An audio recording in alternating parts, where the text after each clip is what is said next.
What's going on, fight fans? This is Rashawn's About Time Boxing. I want to get straight into it. I think it's clearly evident that Terence Crawford will leave Top Rank. He has a year and some change, I think, left on his contract, but I believe that he's going to ask to be let out of his contract, and I think they're probably going to reach a pay agreement, and he's going to come out of it. The disrespect from Bob Arum towards Terence Crawford is just too much, you know, and I just can't see Terence Crawford as a man, you know, being able to deal with that and accept that type of disrespect, knowing how dedicated and loyal that he's been to Top Rank. So I don't see him staying with them. Bob Arum said, when the question was asked, will they keep him? And Bob Arum said the question is, do we want to keep him? And Bob Arum said that he could have built a house in Beverly Hills with the money that he's lost on Terence Crawford in his last 3 fights. That is some ignorant stuff to say, when realistically, Terence Crawford is the fighter.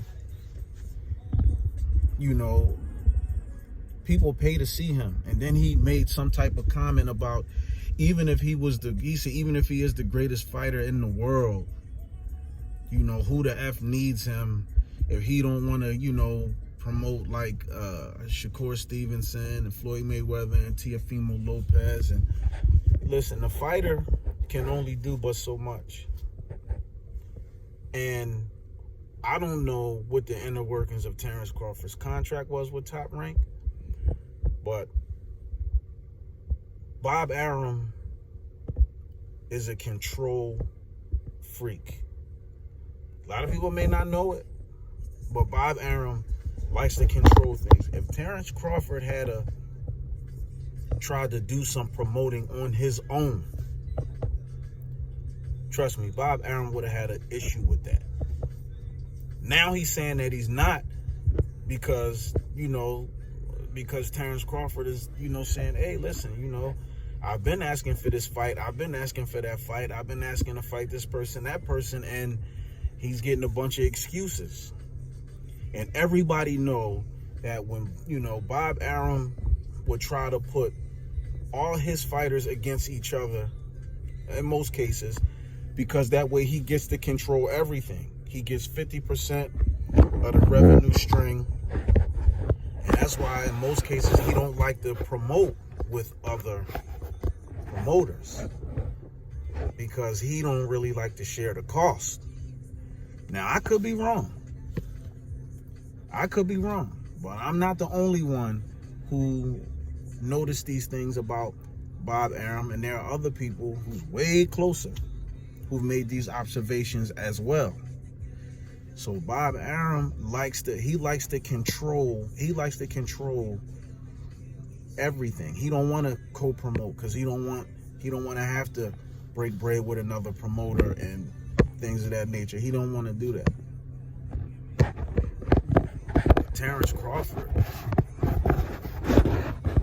I mean,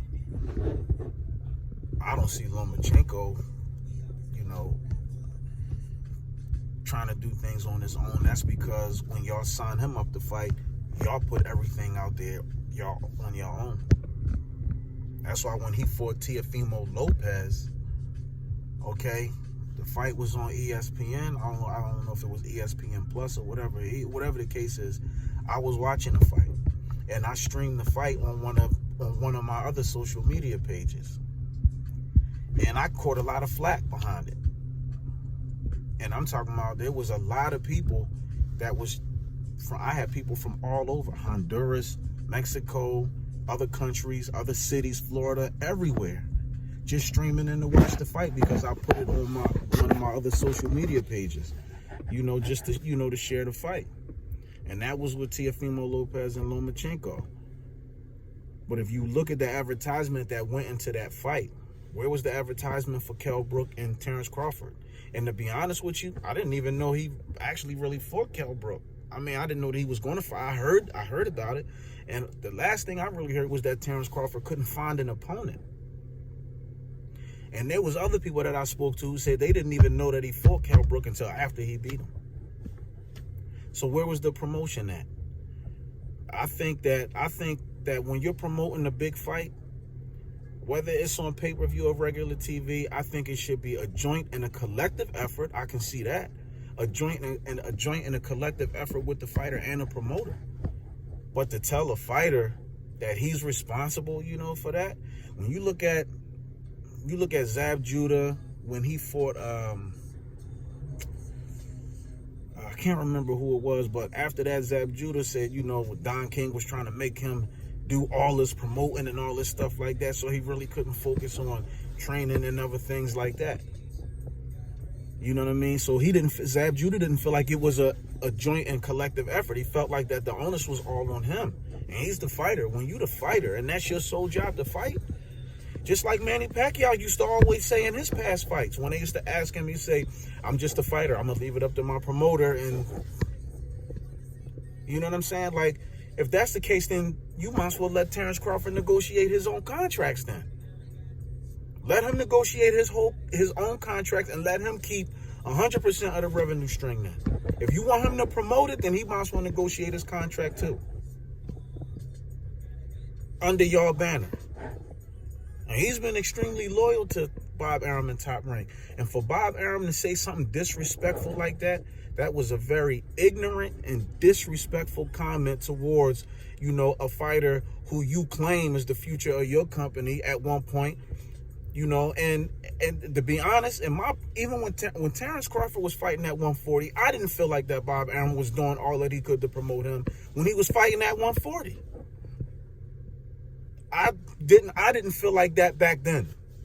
When he was fighting at 140, I didn't feel like Bob Arum was doing all that he could to promote him. When Terence Crawford would fight at home and things like that. I mean, come on, man. That's supposed to be something major.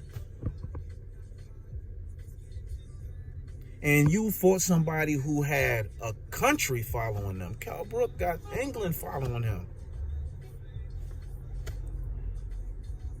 Why would you not want to promote that? When you look at Floyd and all of the people that Floyd fought, Floyd was fighting people that had countries following them. Look at them. Canelo, Marquez, De La Hoya, Maidana. You understand what I'm saying? I mean, Guerrero, he was fighting people that had countries following them. Gotti, on the second half of his career, he was fighting people that had support of their countries following them. Pacquiao, because they know all of, because they said when Pacquiao fights, they said the crime rate in the Philippines is 0. That's how much they support their fighters. Same thing with dudes like Nonito Donaire when they fight. The crime rate drops down because they support their fighters. And I'm sure when Terence Crawford signed his contract, I'm sure he signed his contract and y'all agreed to promote him. And now you're saying that you lost more money on him in his last 3 fights. You lost money? Come on, man. That's a slap in the face to the best fighter that your company has. That's a slap in the face. I think it's clear. I think it's obvious. And I think, and Terence Crawford he's doing what he's supposed to do. He playing it cool. He not really, giving too much. He's saying, he dropping little pieces here and there, but he doing exactly what he's supposed to do. But it's evident and clear that he's leaving Top Rank. And I think that he'll be gone before his contract is up. I think he's going to ask to be let out of his contract. Because I can't see Terence Crawford, or any man. I mean, okay, look at Floyd Mayweather when Floyd Mayweather left Top Rank. Bob Arum tried to say that Floyd still owed him money or owed him fights and all that stuff. And Floyd said, oh, Bob Arum owed me $3 million or something like that. But Floyd said, man, look, it was better to cut his losses. So he was like, he didn't care about that money because he knew he was going to get more. So that's why he like, look, man, I'm not, whatever fights you think I don't owe you nothing. You owe me money. So Bob Arum, you know, is a control freak, and he will try to manipulate. He'll try to manipulate the numbers and the, you know, and your, you know, and the contract and all that kind of stuff. He's old. He don't want to do no work no more. So you know what I mean? Like, he comfortable. Bob Arum good. He ain't really losing no money if that's what he think. He greedy. He just want more money. And it's one thing to try to pretend like you're not greedy for money, but then dog Floyd out for, you know, for showing money and all that stuff. At least Floyd ain't shy about it. He's right out. He's open about it. Like, yeah, I'm trying to make this money. I'm trying to get this money. It's worse when you try to cover it up and make it seem like, oh no, I'm just trying to get a fair share and just promote the fights. Like, come on, dude. You disrespected, you know, your fighter publicly. And that was wrong. Y'all could have sat behind closed doors and talked about that stuff. So, you know, look, smash the like button if y'all like what I'm saying. Give me a thumbs down. If y'all don't, drop a comment. Let me know what y'all think. I think Terence Crawford is done with Top Rank.